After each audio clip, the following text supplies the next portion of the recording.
Hello students, welcome to my channel. आज के video में बहुत बहुत स्वागत है आप लोगों का। आज के वीडियो में हम डिस्कस करने वाले हैं हाइजेनबर्ग अनसर्टेनिटी प्रिंसिपल। इस वीडियो के अंदर मैं आपके सामने गेट और नेट सीएसआई नेट में जो हाइजेनबर्ग अनसर्टेनिटी प्रिंसिपल के बारे में क्वेश्चंस पूछे जाते हैं। लाइक हमसे पूछा जाता है ग्राउंड स्टेट एनर्जी कैसे निकालते हैं, मोमेंटम की वैल्यू कैसे निकालते हैं, पोजीशन की वैल्यू कैसे निकालते हैं, उसके बारे में हम कंप्लीट डिस्कशन करेंगे इस वीडियो के अंदर। तो वीडियो को पूरा देखिए, सब्सक्राइब करें, लाइक करें और शेयर करना ना भूलें। तो चलिए शुरू करते हैं। तो जैसा कि आप लोग देख सकते हैं हाइजेनबर्ग अनसर्टेनिटी प्रिंसिपल, एक 2 मिनट में डेस्टल ले लेता हूं साथ में। ओके, तो हाइजेनबर्ग अनसर्टेनिटी प्रिंसिपल के बारे में मैं आपके सामने कहूंगा। हाइजेनबर्ग ने ये कहा था कि भाई आप कभी भी किसी पार्टिकल का, किसी सिस्टम में किसी पार्टिकल का एग्जैक्ट मोमेंटम और पोजीशन एक साथ कभी भी प्रेडिक्ट नहीं कर सकते। एक रिलेशन दिया था ये, ठीक है। इसका आपने 12th क्लास के अंदर ये रिलेशन पढ़ा होगा, del P equal to H by 4 pi, क्योंकि जो हमारा एच कट होता है वो एच अपॉन 2 पाई होता है। ओके, ये याद रखिएगा। तो हाइजेनबर्ग ने कहा था we can not measure exact momentum and the position simultaneously of a particle. हम किसी पार्टिकल का एग्जैक्ट मोमेंटम भी प्रेडिक्ट नहीं कर सकते और एग्जैक्ट मतलब साइमल्टेनियस दोनों को एक साथ प्रेडिक्ट नहीं कर सकते। किसी एक का एक टाइम में हम कह सकते हैं कि हाँ भाई यहाँ पे ये होगा, लेकिन अगर हम दोनों को एक साथ देखना चाहे तो हम ये नहीं कर सकते, क्योंकि ये अनसर्टेन थिंग है। मतलब अगर हम एक को देखेंगे तो जैसे जैसे हम दोनों को देखना चाहेंगे तो हम इन दोनों के अंदर जो चेंजेस होंगे ना वो हम समझ ही नहीं पाएंगे। अब इसका कहने का मीनिंग क्या है, इसको अगर सिंपलेस्ट वे में मैं कहूं तो जरा ढंग से देखिएगा। यहां पर मेरा एक इलेक्ट्रॉन बैठा है, यहां से एक फोटोन आया, फोटोन ने इससे क्या किया, स्ट्राइक किया। फोटोन के स्ट्राइक करने के बाद मेरा इलेक्ट्रॉन इधर जाएगा और मेरा फोटोन कहां जाएगा, इधर जाएगा। अब अगर मैं इस मोमेंटम, इसके अगर मोमेंटम को देखूं तो मोमेंटम इसका होगा P इक्वल टू mv। ये बात आप और मैं जानते हैं, लेकिन मैं क्या करूंगा, इसका कंप्लीटली देखता जाऊंगा। अगर मैं इसके मोमेंटम पे गौर करूं तो मैं हर टाइम इसका मोमेंटम कैलकुलेट कर सकता हूं। बट जैसे जैसे इसका मोमेंटम चेंज होता जा रहा है, इसकी पोजीशन भी क्या हो रही है, चेंज हो रही है। इसकी पोजीशन भी क्या हो रही है, चेंज हो रही है। लेकिन मैं एक वक्त पे सिर्फ एक ही चीज को इलेक्ट्रॉन के देख सकता हूं, या तो मोमेंटम के देख सकता हूं या मैं उसकी जो चेंजिंग है पोजीशन वो देख सकता हूं। क्योंकि इन दोनों को अगर मैं एक साथ देखूंगा तो इन दोनों के किसी भी एक चीज के अंदर कोई ना कोई वेरिएशन आ जाएगा और उस वेरिएशन को मैं कैलकुलेट नहीं कर पाऊंगा। इसलिए हमारा जो हाइजेनबर्ग का प्रिंसिपल कहता है वो ये कहता है कि आप हमेशा कभी भी किसी सिस्टम के अंदर अगर कोई पार्टिकल है और उसका आपको मोमेंटम या पोजीशन गिवन है तो आप उनमें से किसी एक को ही निकाल सकते हो, प्रेडिक्ट कर सकते हो। दोनों को कभी एक साथ नहीं निकाल सकते, और उसका उन्होंने ये रिलेशन दिया। हमने हमारी बुक्स के अंदर जितना कुछ पढ़ा है हाइजेनबर्ग अनसर्टेनिटी प्रिंसिपल के अकॉर्डिंग, तो उसके अंदर तो यही बात लिखी गई है, लेकिन मैंने क्योंकि इसको एक सिंपल वे में समझाने की कोशिश की है। और अब हम इसके कुछ रिलेशंस पढ़ेंगे जो कि हमारे लिए बहुत ही ज्यादा इंपॉर्टेंट होंगे। अगर आपने मेरे क्वांटम मैकेनिक्स के पिछले वीडियो नहीं देखे, जिस लाइक एक्सपेक्टेशन वैल्यूज के, या फिर जो क्या नाम है वेव फंक्शन डायनामिक्स के, या उससे पहले मैंने कॉम्पटन इफेक्ट, रेडिएशन इफेक्ट, इन सब के बारे में मैंने बहुत सी बातें डिस्कस की है। अगर आपने वो नहीं देखे तो प्लीज मैं चाहूंगा कि आप वो पहले देखें, क्योंकि उसी के थ्रू आपको ये चीजें और बेटर समझ में आए। इसके कुछ रिलेशंस, तो इसके रिलेशंस में एक्चुअल में आते हैं इसके एप्लीकेशंस। वही रिलेशंस है और वही एप्लीकेशंस है जिनको हम अभी प्रूफ करने वाले हैं। अच्छा, अगर मैं हाइजेनबर्ग अनसर्टेनिटी प्रिंसिपल के बारे में बात करूं एप्लीकेशन के अंदर, तो एप्लीकेशन में कैसे, मतलब अगर हाइजेनबर्ग ने एक प्रिंसिपल दिया है तो प्रिंसिपल का यूज भी तो आना चाहिए। तो इस प्रिंसिपल की मदद से मैं कुछ ऐसे रिलेशंस फाइंड आउट कर सकता हूं जिसकी मदद से मैं मतलब ऐसी ऐसी चीजें जो कि मतलब निकालना क्लासिकल मैकेनिक्स के लिए बहुत मुश्किल है, मैं बहुत ही इजीली फाइंड आउट कर सकता हूं। तो देखिए कैसे, इसका सबसे पहला एप्लीकेशन आता है इलेक्ट्रॉन इनसाइड न्यूक्लियस। क्या इलेक्ट्रॉन न्यूक्लियस के अंदर लाई कर सकता है? भाई आप और मैं दोनों जानते हैं कि जो हमारा इलेक्ट्रॉन होता है वो शेल में क्या करता है, रिवॉल्व करता रहता है। मतलब यहां पर ऐसे घूमता रहेगा और ये हमारा न्यूक्लियस है। इलेक्ट्रॉन ऐसे बाहर शेल के आउटर शेल में क्या रहता है, इलेक्ट्रॉन घूमता रहता है, लेकिन इलेक्ट्रॉन अंदर नहीं होता, यानी कि इनसाइड नहीं हो सकता न्यूक्लियस के पास में। ऐसा क्यों, जरा हम इससे चेक करते हैं। ठीक है, तो हमारा अनसर्टेनिटी प्रिंसिपल चेक करने के लिए del x equal to 5.0 into 10 की power -11 newton sorry metre per second, okay metre मानूंगा, ओके। मैं यहां पर मान लेता हूं कि भाई जो हमारा जो रीजन है किसका, न्यूक्लियस का, उसमें मेरे इलेक्ट्रॉन की पोजीशन यहां पर कहीं पर पड़ी हुई है। इसमें आपको एक चीज अज्यूम करनी पड़ेगी, और एक्चुअल में ये जो न्यूक्लियस का जो शेल होता है उसका एक रेडियस भी यही होती है, ठीक है, इस बारे में याद रखिएगा। तो हमने ये माना, अब मैं हाइजेनबर्ग अनसर्टेनिटी प्रिंसिपल को यहां पर अप्लाई करूंगा। तो मेरा अनसर्टेनिटी प्रिंसिपल ये कहता है कि अब मैं यहां पर इसको फाइंड आउट करने जा रहा हूं, तो ये कुछ इस तरीके से बनेगा। और अगर मैं एच कट की वैल्यू देखूं तो एच कट की वैल्यू को आपको हमेशा याद रखना होगा, ये मैंने लिख के लाया हूं एच कट की वैल्यू। यहां पर एच कट की वैल्यू मेरे पास लिखी हुई है 1.054 इंटू 10⁻⁻34, ओके, और 2 इंटू डेल एक्स की पावर 5 इंटू 10⁻⁻11, हाँ माइनस, सॉरी ये 15 होगा, ठीक है, -15 मीटर। ये मेरे पास ये वैल्यूज लिखी हुई है, मैं लिख के लाता हूं वैल्यूज ताकि हमारे लिए चीजों को सिंप्लीफाई करना आसान रहे, क्योंकि इतनी छोटी छोटी वैल्यूज को कैलकुलेट करना बोर्ड पे थोड़ा पॉसिबल नहीं है मेरे पास, ताकि हमारे लिए इस चीजों को करना थोड़ा इजी पड़ जाए। अब हम लोग में से बहुत से लोग कहेंगे कि सर एच कट की वैल्यू तो 6.624 इंटू 10⁻⁻34 होती है, तो एक्चुअली में वो एच कट की नहीं, वो एच की वैल्यू होती है, याद रखिएगा। एच कट की वैल्यू इससे कैलकुलेट करते हैं, एच के यहां पर रखेंगे, फिर उसके बाद यहां पर क्या आएगा 2 इंटू 3.14। अब जब आप इसको डिवाइड करेंगे ना तब आपको ये मिलेगा, और इसको करके देख लीजिएगा, आपको यही मिलेगा, मेरी गारंटी है, ठीक है। तो ये चीज हमने यहां से निकाल ली कि भाई एच कट की वैल्यू निकाल ली। अब अगर इसको कैलकुलेट करूंगा ना तो इसका एक आंसर आएगा, लगभग मेरे पास इसका आंसर आएगा 1.1 into 10⁻⁻29 kilogram metre per second, क्योंकि मोमेंटम निकाला है हमने। मोमेंटम क्या होता है, P इक्वल्स टू mv होता है, तो मास इंटू वॉल्यूम, तो किलोग्राम मास का किलोग्राम, और सॉरी वेलोसिटी और वेलोसिटी का मीटर पर सेकेंड, ठीक है। तो एक्चुअल में इसका यहां पर हमने क्या निकाला, मोमेंटम फाइंड आउट किया। अब आप लोगों के दिमाग में, किसी के दिमाग में आ रहा होगा कि हमने मोमेंटम ही क्यों फाइंड आउट किया, तो देखिए हमारा रिलेशन क्या कहता है, या तो पोजीशन होता है या मोमेंटम। हमारे पास पोजीशन गिवन थी तो मैंने क्या फाइंड आउट किया, मोमेंटम फाइंड आउट किया। अब एक्चुअल में हो क्या रहा है, ये मोमेंटम यानी मेरे इस इलेक्ट्रॉन का जो ये मोमेंटम होगा, ये एक्चुअल में इसके काइनेटिक एनर्जी के क्या हो जाएगा, इक्वल हो जाएगा। जरा देखिए इसको ढंग से करेंगे, ठीक है, बहुत मजा आएगा, आराम आराम से करेंगे, बहुत आराम से रिलैक्स होके एकदम समझाऊंगा आपको, ताकि ये टॉपिक कभी आपको अड़े ही ना। वैसे ये जो एप्लीकेशंस वगैरह आई नेट वगैरह में इतना नहीं आता, लेकिन गेट के अंदर में भी शायद इसके कोई ना कोई क्वेश्चंस आपको उठा के दे दे। तो जो हमारे पास आंसर आया था 1.1 into 10⁻⁻29 kilogram metre per second, ये तो हमारा क्या था, मोमेंटम था। अब मैं यहां क्या कहूंगा कि भाई जो इसका मोमेंटम जो है ना, वो कहीं ना कहीं क्या होगा, काइनेटिक एनर्जी के क्या होगा, लगभग इक्वल होगा, या सॉरी इसकी जो काइनेटिक एनर्जी होगी ना वो इसके मोमेंटम से कहीं ना कहीं ग्रेटर होगी, और ग्रेटर होगी या फिर इक्वल होगी, क्योंकि मैं और आप दोनों जानते हैं काइनेटिक एनर्जी का फॉर्मूला होता है 1/2 mv², यानी कि वेलोसिटी का स्क्वायर हो रहा है यहाँ पर, तो ये बहुत थोड़ा सा तो बड़ा आएगा मतलब। तो इसका मतलब है कि यहाँ पर जो काइनेटिक एनर्जी है वो एक्चुअल में ग्रेटर आएगी, किससे, मोमेंटम से। तो अब मैं अगर यहां पर इसको एज्यूम करूं काइनेटिक एनर्जी को, तो अगर मैं काइनेटिक एनर्जी को यहां पर लिखूंगा पीसी की फॉर्म में, आपको याद होगा कि मैं एनर्जी का एक फॉर्मूला जो मैंने दिखाया था पिछली वीडियो के अंदर, E इक्वल्स टू पीसी वाला, ये देखे, ये पिछली वीडियो जाए और वहां पर आपको पता होगा एनर्जी का एक फॉर्मूला मैंने ये लिखा था। तो एनर्जी का एक फॉर्मूला इलेक्ट्रॉन के रिप्रेजेंटेशन में ये काम आता है।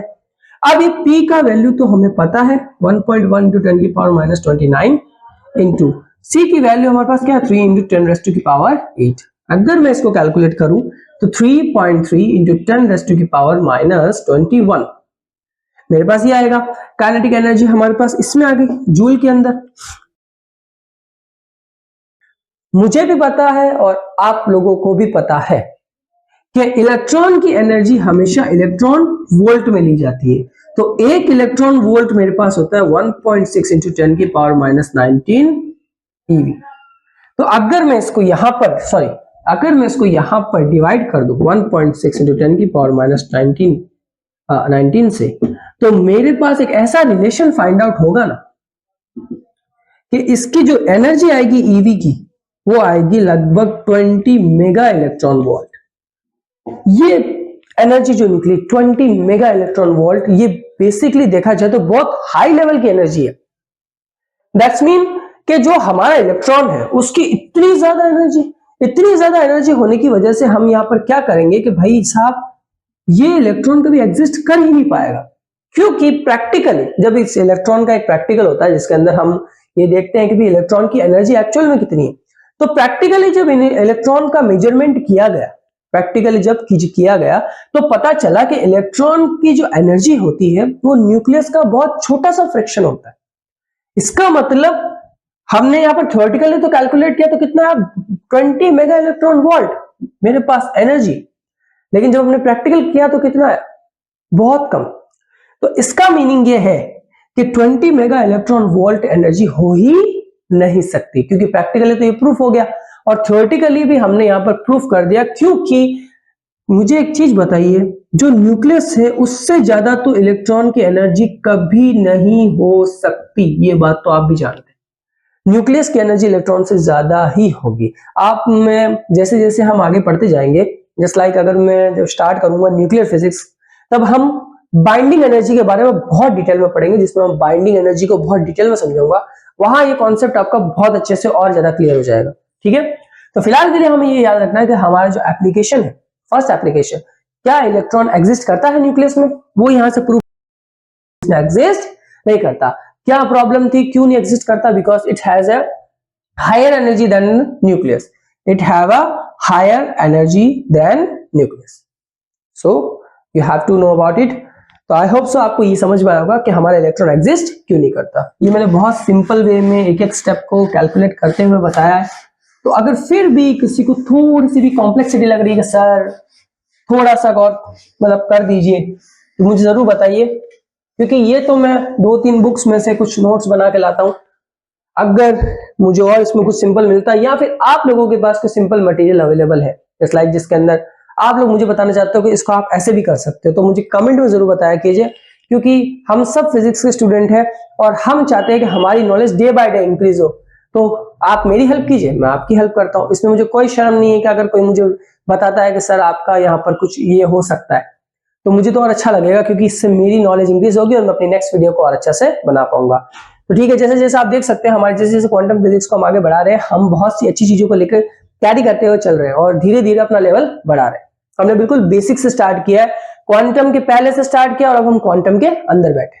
तो हमने पहली चीज तो यहां से कैलकुलेट कर ली। दूसरा हमारा एप्लीकेशन जो होता है, और या फिर हमारा दूसरा रिलेशन जिसको बोलते हैं calculation of ground state energy. तो ये ग्राउंड स्टेट एनर्जी ये बहुत इंपॉर्टेंट कॉन्सेप्ट है भाई। आप अगर ऑसिलेशंस पढ़ेंगे ना, जिसमें 1D harmonic oscillator, 2D harmonic oscillator, तो वहां पर आपने ये फॉर्मूला जरूर पढ़ा होगा, n+12 h कट ओमेगा। जहां पर अगर हम n बराबर 0 रखें ग्राउंड स्टेट के लिए, तो हमारे पास आता था 1/2 h कट ओमेगा। ये आपने कहीं ना कहीं पढ़ रखा होगा, तो चलिए अब मैं इसको कंप्लीटली डिस्कस करूंगा कि भाई क्या ग्राउंड स्टेट एनर्जी सच में होती है या सच में हम फाइंड आउट कर सकते हैं। हाइजेनबर्ग से बात करते हैं, हाइजेनबर्ग हमें इसका अच्छे से अच्छा आंसर देंगे।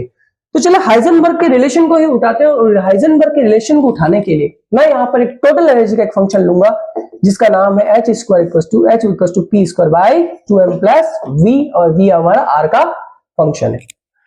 यहां मैं टोटल एनर्जी को क्या मानूंगा, E मानूंगा, क्योंकि मेरा हाइजेनबर्ग रिलेशन थोड़ा ऐसा ही है। ठीक है, हाँ मैंने कुछ डिस्कस नहीं किया था थोड़ा पहले, इसके बाद में एक चीज बहुत इंपॉर्टेंट चीज है वो भी मैं डिस्कस करूंगा आपके सामने, तो वो प्लीज थोड़ा देखिएगा। तो मेरे पास यहाँ पर एक एनर्जी का फंक्शन आ गया, ठीक है, टोटल एनर्जी का p²/2m और vr। मुझे क्या पता करनी है, ग्राउंड स्टेट एनर्जी। सो मैं क्या करूंगा, p की जगह मानूंगा डेल p, और r की जगह जो कि हमारे पोजीशन को रिप्रेजेंट करता है मानूंगा डेल r। एंड नाउ हम क्या करेंगे, डेल p का स्क्वायर करेंगे, del p²/2m plus v del r। अब मैं यहाँ पे एक बहुत अच्छी चीज बताने वाला हूं आपको, जरा ध्यान से सुनिएगा। अब हम क्या करेंगे, यहां पर हम पुट करेंगे Heisenberg uncertainty principle. Position and momentum की फॉर्म में, ये आर पोजीशन है यहाँ पर, तो del P equal to H by 2 del R. इसको उठा के यहां रख दे, तो यहां रखे तो देखो कितना आएगा, एच कट स्क्वायर अपॉन ये 2 का स्क्वायर 4 इस 2 से मल्टीप्लाई होगा तो 8 m डेल आर का whole square plus v del are.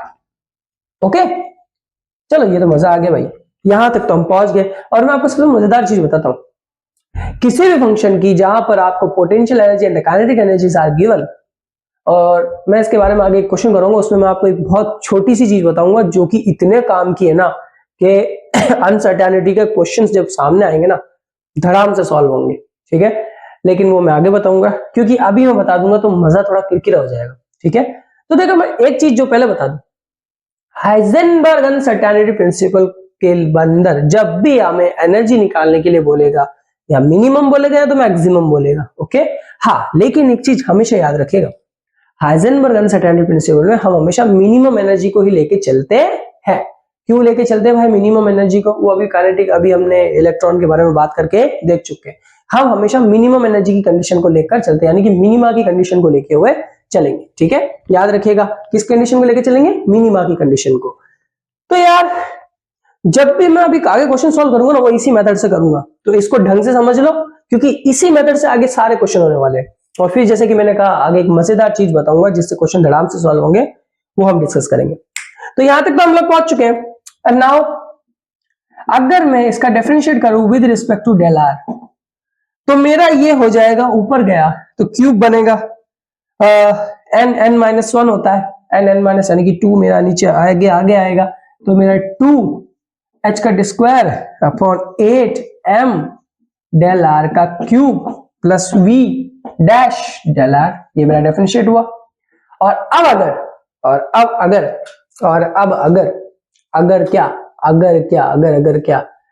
अगर मैं इसको सॉल्व करना चाहूं तो कैसे करूंगा वो जरा देखिए, ठीक है। अब अगर हम इसको सॉल्व करते हैं, बहुत अच्छी तरीके से कर सकते हैं हम इसको सॉल्व, यहीं पर और आराम से कर सकते हैं, ठीक है। ये फंक्शन हमेशा अपने दिमाग के अंदर रखिएगा, ये आपकी बहुत हेल्प करेगा।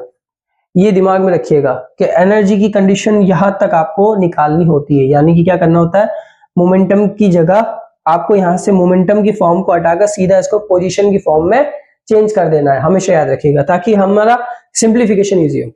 अब हम क्या करेंगे, इस del E equal to del R को क्या रख देंगे, 0 के इक्वल। तो 0 के इक्वल रखने से क्या, माइनस का 2 एच का square upon 8 m del r की power cube plus v dash del r, and when we, अगर हम इसको इस साइड पे लेके आएंगे तो v dash del r equal to 2 h का square upon 8 m del r cube. तो मेरे पास ये एक रिलेशन बनेगा, ठीक है।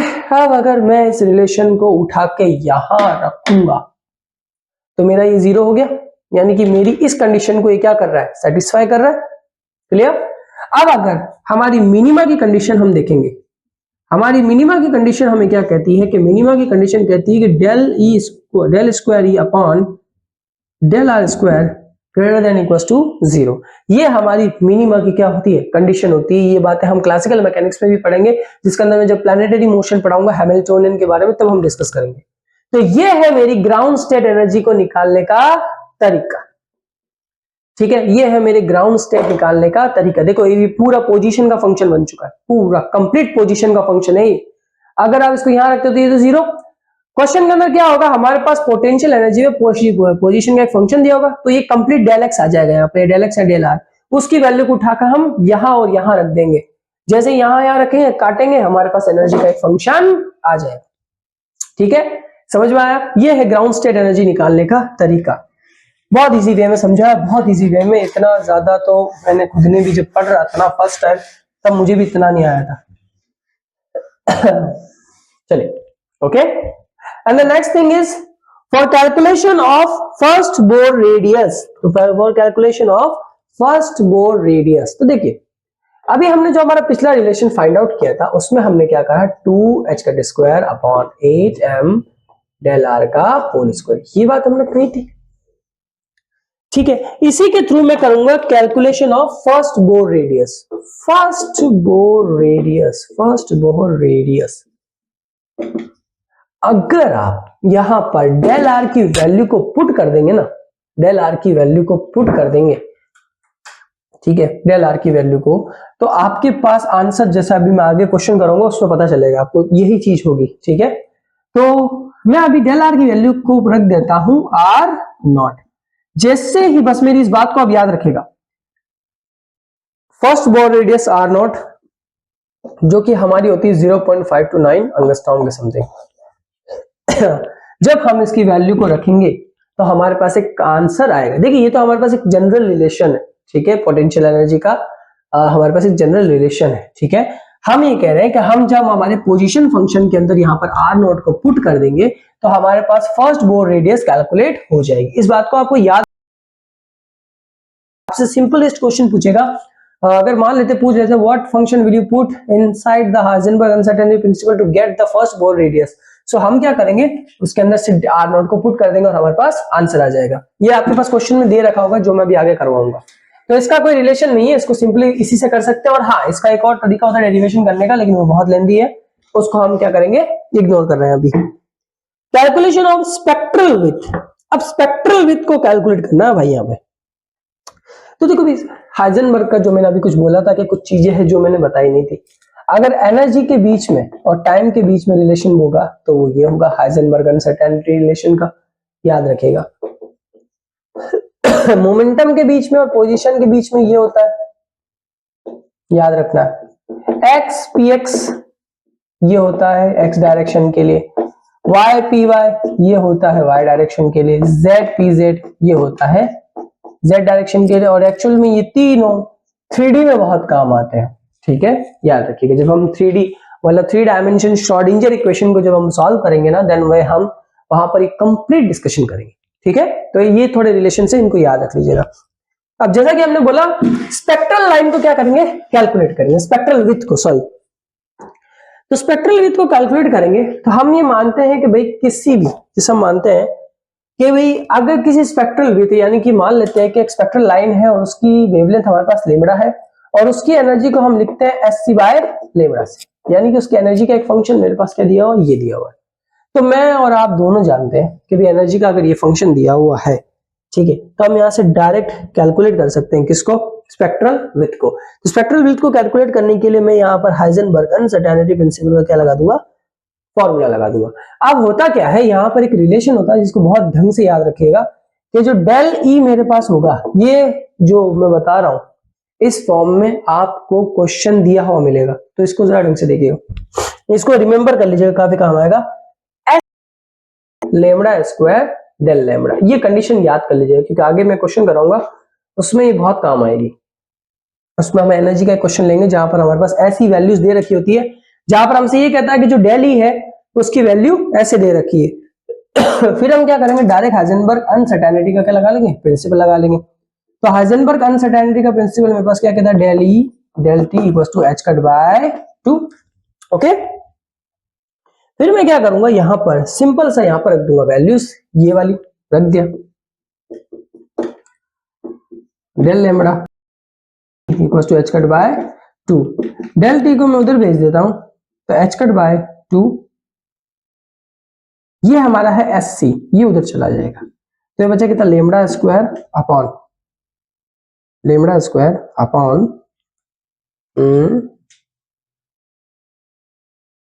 हाँ एस सी डेल लेमड़ा, ये मेरे पास यहां पर एक रिलेशन आएगा।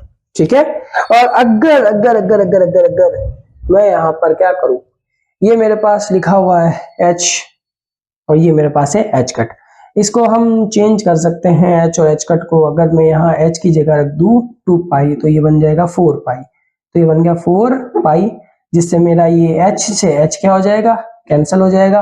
तो मेरे पास एक कंप्लीट और ज्यादा अच्छा रिलेशन आ जाएगा, del lambda square 4 pi del lambda c, ये है मेरा स्पेक्ट्रल विड्थ का फॉर्मूला। स्पेक्ट्रल विड्थ एक्चुअल में यार टाइम भी तो पोजीशन ही है, ढंग से देखिए, टाइम के साथ में हमारी जो स्पेक्ट्रल विड्थ होगी वो क्या होगी, चेंज होती जाएगी। ये भी हमने अनसर्टेनिटी प्रिंसिपल से फाइंड आउट कर लिया।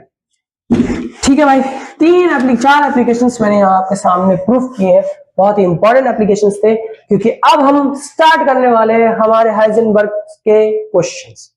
ठीक है, और मैं आपको एक मजेदार चीज बताता हूँ हाइजेनबर्ग अनसर्टेनिटी प्रिंसिपल के बारे में। यहाँ ज्यादातर क्वेश्चन आपको ग्राउंड स्टेट एनर्जी के मिलेंगे और फाइंड आउट द पोटेंशियल के मिलेंगे। तो मैं आपको कुछ दो तरीके से बताऊंगा, जहां पर पहले तो हम पूरा कैलकुलेशन निकालेंगे, दूसरा मैं बताऊंगा जो कि मैंने अभी बोला कि क्वेश्चन धड़ाम से होंगे, वो करने का तरीका। तो पहले हम हमारा पहला स्टेप लंबे से सॉल्व करेंगे, दूसरा ट्रिक। ओके, चलिए शुरू करते हैं। तो हमारे पास एक्चुअल में दे रखा है, पहले कुछ जनरल क्वेश्चन सॉल्व करते हैं ताकि हमारा आसानी से ये चीजें हो जाए। तो जनरल क्वेश्चन सॉल्व करते हैं। हमारे पास क्वेश्चन दिया हुआ है बहुत अच्छा क्वेश्चन है। A measurement establishes the position of a proton with an accuracy of 1.00 into 10 की power minus 11 meter. Find the uncertainty in the proton position 1 second later. Assume V is very greater than C. अब हुआ क्या हमारे पास एक proton है और उसकी हमारे पास एक इनिशियल पोजीशन दे रखी है, उसको मैं लिखूंगा x नॉट से 1.00 into 10 raised to power minus 11 metre. और हमसे कहा गया है कि इसकी एक सेकंड बाद में, कितने सेकंड बाद में, एक सेकंड बाद में इसकी पोजीशन में जो अनसर्टेनिटी है वो निकाले। अब यह बात बड़ी मजे की आ रही है, क्वेश्चन को ढंग से देखिएगा। हमारे पास इनिशियली एक पार्टिकल की पोजीशन है और फिर एक सेकंड के बाद में इसकी पोजीशन कितनी चेंज हुई हमें वो बतानी है। तो यार इससे हमारा हाइजेनबर्ग का फॉर्मूला प्रूफ नहीं हुआ। कैसे प्रूफ हुआ, देखो हाइजेनबर्ग ने क्या कहा था कि आप या तो मोमेंटम देख सकते हो या आप पोजीशन देख सकते हो। तो जरा देखो, पहले इनिशियल क्या था ये, ठीक है, एक सेकंड बाद इसकी पोजीशन क्या हो गई, चेंज। तो इसका मतलब है इस पूरे फॉर्मूले को मुझे पोजीशन में ही बदलना पड़ेगा, मोमेंटम को तो मैं देख ही नहीं सकता, जान ही नहीं सकता। समझ आई मेरी बात, मोमेंटम को मैं देख ही नहीं सकता, जान ही नहीं सकता, ये चीज आपको याद रखनी होगी। हमसे पोजीशन के बारे में बोला है, इनिशियल पोजीशन दे रखी है और एक सेकंड बाद पोजीशन क्या कर रही है, वैरी कर रही है। यानी कि मान लेते हैं एक सेकंड बाद पोजीशन कितनी हो गई, डेल एक्स हो गई, पोजीशन वैरी कर रही है। तो हम यहां से पोजीशन को ही देख सकते हैं, मोमेंटम को नहीं देख सकते। मतलब उस एक सेकंड के इंटरवल में मैं सिर्फ पोजीशन पे ही ध्यान लगा सकता हूं, मोमेंटम पे ध्यान नहीं लगा सकता। इसलिए अब इस पूरे फॉर्मूले को हम चेंज करेंगे किसमें, मोमेंटम पोजीशन में। तो चलिए इनिशियली मेरा जो पोजीशन है वो कितना है, नॉट माना, इसको नीचे भेजते हैं। तो del P equal to H cut by 2 del X naught. ये तो अभी हमने पीछे किया, ये तो अभी हमने जस्ट अभी पीछे करके बैठे। मोमेंटम को चेंज करना है। देखिए मैं और आप दोनों जानते हैं कि मोमेंटम होता है mv। अब मास तो मेरा चेंज होगा नहीं, तो चेंज क्या होगी, वेलोसिटी। तो डेल वी लिख दूंगा। तो m dot del V equal to H cut upon 2 del V X naught. लेकिन ये तो अभी भी पोजीशन में चेंज नहीं हुआ। मास को नीचे भेज देता हूं क्योंकि प्रोटॉन का मास तो होता ही है भाई साहब, तो एमपी लिख देता हूं, कंफ्यूजन नहीं होगी, डेल एक्स नॉट। ठीक है, तो इसका मतलब अभी भी ये तो पोजीशन में चेंज ही नहीं हुआ, पोजीशन में चेंज ही नहीं हुआ। तो मैं अब इस्तेमाल करूंगा बहुत अच्छी वाली चीज, जो कि हमने बोला, अज्यूम करो कि भाई हमारा v जो है वो वेरी जो मेरा प्रकाश हमारा जो बहुत छोटा है, मतलब स्पीड ऑफ लाइट से बहुत क्या है, कम है। मतलब ये रिलेटिविस्टिक क्वांटम मैकेनिक्स की बात कर रहा है। तो इसका मतलब अब हम यहाँ पर एक छोटा सा 11th लेवल का कॉन्सेप्ट लगाएंगे। कौन सा concept, speed equals to distance upon time. और एक्चुअल में ये हमारी स्पीड ही तो है, ये v एक्चुअल में हमारी क्या है, स्पीड ही तो है, मोमेंटम इनटू वेलोसिटी। और यहां पर वेलोसिटी एक्चुअल में क्या है, स्पीड है। हमसे ये बोला गया कि स्पीड ऑफ लाइट से क्या है, बहुत कम। इसका मतलब ये जो v है अभी हमारी क्या है, स्पीड है। ठीक है, और अगर कोई इसको वेलोसिटी के टर्म में भी लेता है तो भी गलत नहीं, क्योंकि वेलोसिटी का फॉर्मूला होता है डिस्प्लेसमेंट अपॉन टाइम। एक सेकंड में उसका कितना डिस्प्लेसमेंट हुआ, हुई। ठीक है, तो इसके लिए भी कोई कंफ्यूज ना हो। स्पीड ले लो, वेलोसिटी ले लो, बात एक ही पड़ेगी। एक सेकंड बाद कहीं ना कहीं कोई ना कोई डिस्प्लेसमेंट तो होगा। तो मैं इस v को डेल v लिखता हूं। एक सेकंड बाद मेरी पोजीशन कहीं पर क्या होगी, चेंज हो जाएगी, चेंज हो जाएगी, यानी कि वो नया कुछ बनेगा और एक सेकंड ही आ गया, यानी कि यहां पर मेरा डेल v बराबर कितना आ गया, डेल x। रख दो भाई साहब डेल v बराबर डेल x। ये मेरी न्यू पोजीशन, ये मेरी क्या है, नई पोजीशन है। कैसे निकाली नई पोजीशन, मैंने कहा v equal to D by T del v। Time कितना, एक सेकंड का, एक सेकंड बाद पूछा हमारा को, एक सेकंड में कितना हमारा दूरी तय किया, कितना पोजीशन में चेंज हुआ वो पूछा है, वो निकाल दिया। तो यहां रख दो del x equal to H cut upon 2 into M P del X naught. अब इसको कैलकुलेट करते हैं। इसका calculation 1.057 into 10 raise to power minus 21 upon 2 into 1.67 into 10 raise to power minus 31 into del X की वैल्यू अभी हमें दे रखी है 1.00 into 10 raise to power minus 11। So let's solve this and इसका जो एक्यूरेट आंसर मैंने सॉल्व करके निकाला था उसका आंसर है 3.15 10 की power 3, 3.15 into 10 raise to power 3 metre. समझ आया आपको? तो ये देखिए हमारी नई पोजीशन कहां आ गई, यहां पर। देखो भाई साहब, मतलब पहले एक सेकंड में कितना चेंज हो गया, एक सेकंड में कितना चेंज। और एक्चुअल में यहां पर हम लिखेंगे ग्रेटर देन इक्वल्स टू, और हाइजेनबर्ग अनसर्टेनिटी प्रिंसिपल का जो ओरिजिनल टर्म होता है वो ऐसा ही होता है h कट बाय 2। ये तो हम ऐसे बराबर भी लिखते हैं और ऐसे भी लिखते हैं। तो इसका मतलब पोजीशन में देखो कितना चेंज आया, एक सेकंड में हमारे पार्टिकल का चेंज कितना बड़ा आ गया, एक सेकंड में हमारे पार्टिकल का कितना बड़ा चेंज आ गया। इसका मतलब अगर मेरी नजर इसके पोजीशन से हट जाती और मैं मोमेंटम पे काम करने लग जाता तो मैं फिर इसकी पोजीशन को फाइंड नहीं कर पाता। यही तो हमारा हाइजेनबर्ग अनसर्टेनिटी प्रिंसिपल कह रहा है कि आप एक टाइम पे एक ही काम कर सकते हो। है मैं क्लियर? चलो, ये हमारा पहला क्वेश्चन हुआ, इसको बहुत अच्छे से किया। अगर कहीं इसके नोट्स बना रहा है तो बना लो भाई, नोट्स बड़े काम आएंगे। अगर कोई इसको सॉल्व करना चाह रहा है फिर से सॉल्व कर लो, बड़ा काम आएगा। आपके और मेरे आंसर में शायद पॉइंट का या एक आध डिजिट का डिफरेंस हो सकता है, ज्यादा हो तो बता देना।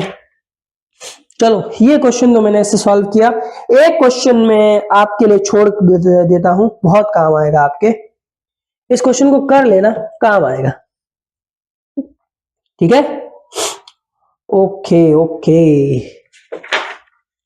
अच्छा देखो देखो, मुझसे गलती हुई, पीछे मैंने जो एच कट की वैल्यू लिखी थी वो 34 होता है, मैंने 21 लिख दिया था।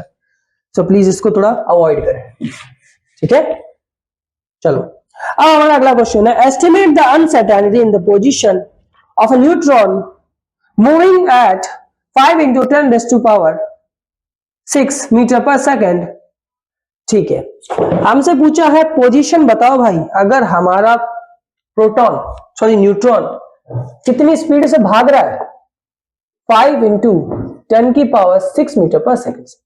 फॉर्मूला लगा तो अनसर्टेनिटी प्रिंसिपल का, ग्रेटर देन इक्वल टू। अब हमेशा हम ग्रेटर देन इक्वल टू में ही बात करेंगे। h कट बाय 2 भेज दो भाई साहब, पोजीशन की बात बोलिए, मोमेंटम को भेजो। मोमेंटम को मैं लिख सकता हूं m डॉट v लिख सकता हूं, लिख दिया भाई साहब h कट। मास किसका आएगा, न्यूट्रॉन का 1.67 10 रेज़ टू की पावर माइनस 31 इंटू वेलोसिटी हमारे पास 5 इंटू 10 की पावर 6। इसकी वैल्यू अभी मैंने बताई 0.5 इंटू 10 की पावर माइनस 34। कैलकुलेट करना और इसका आंसर मुझे कमेंट के अंदर दे देना। ओके, आई होप सो आपको समझ आ गया होगा। अब हम बात करेंगे सबसे अच्छी चीजों के ऊपर, जिसके बारे में मैंने बहुत टाइम से आपसे कहा, अभी पहले शुरू में ही। अब उसका नाम है ग्राउंड स्टेट एनर्जी। ये क्वेश्चंस बहुत अच्छे हैं और इन्हीं क्वेश्चंस पे मैं आपको कहता हूं, इन्हीं क्वेश्चंस पे पूरी हाइजेनबर्ग अनसर्टेनिटी टिकी हुई है, क्योंकि ग्राउंड स्टेट एनर्जी को निकालने का हाइजेनबर्ग का जो तरीका है वो बहुत ही बेस्ट है और उससे हर तरीके की एनर्जी को हम फाइंड आउट कर सकते हैं ग्राउंड स्टेट में। ओके, तो चलिए शुरू करते हैं। तो हम ना क्वेश्चन सॉल्व करने वाले हैं, ठीक है। तो हमारे क्वेश्चन में लिखा हुआ है, calculate the ground state energy of a particle mass है moving in the potential Vx equals to 1/2 m omega square x square। Using Heisenberg uncertainty principle. अब देखो ढंग से, आपको हमेशा जब भी हाइजेनबर्ग अनसर्टेनिटी प्रिंसिपल में ग्राउंड स्टेट एनर्जी के बारे में जब भी पूछेगा ना, तो आपको पोटेंशियल दे रखा होगा। ये बात ध्यान रखिएगा, जहन में रखिएगा, पोटेंशियल दे रखा होगा। बस आपको एक चीज का ध्यान रखना है, आपको हमेशा ये याद रखना है कि जो टोटल एनर्जी का फंक्शन होता है वो kinetic energy plus potential energy का क्या होता है, फंक्शन होता है। तो हमारे यहाँ पर हम काइनेटिक एनर्जी का हमेशा ये फॉर्म लेते हैं p²/2m, और पोटेंशियल हमें क्वेश्चन में दे रखा होगा। याद रखिएगा, यही फॉर्म लेना बहुत काम आएगा। काइनेटिक एनर्जी का हमेशा आपको यही फॉर्म लेना है। लेकिन कुछ जगह पर ऐसा होगा ना जहां पर हम ये फॉर्म नहीं रखेंगे, वो मैं नेक्स्ट क्वेश्चन में बताऊंगा आपको तब, ठीक है। हमेशा आपको यही फॉर्म लेना है। तो हमारे पास अभी इस क्वेश्चन में पोटेंशियल कितना दिया हो, ये आपको कहीं कहीं बुक के अंदर ये u से भी मिलेगा और कहीं कहीं पर v0 से भी मिलेगा, ठीक है। तो चलिए इसको सॉल्व करते हैं। अब मैंने आपसे कहा ये हमारा एक जनरल रिलेशन मिलता है किसका, टोटल एनर्जी का, इस क्वेश्चन के अकॉर्डिंग। अब मैं p की जगह रखूंगा डेल p और x की जगह रखूंगा डेल x, ओके। और मैंने जैसे ही ये रखा,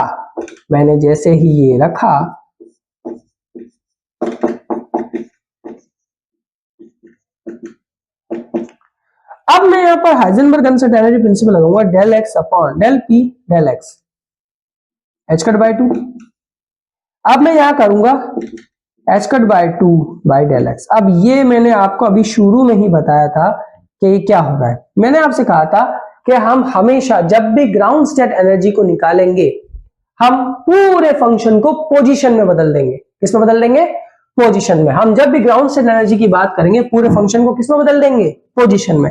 तो जैसे ही मैं डेल p की वैल्यू उठा के यहां रखूंगा, पुट करूंगा इसकी वैल्यू को यहां पर, तो मेरे पास आंसर आएगा h² upon 8m del x का whole square plus 1/2 omega square del x का होल स्क्वायर।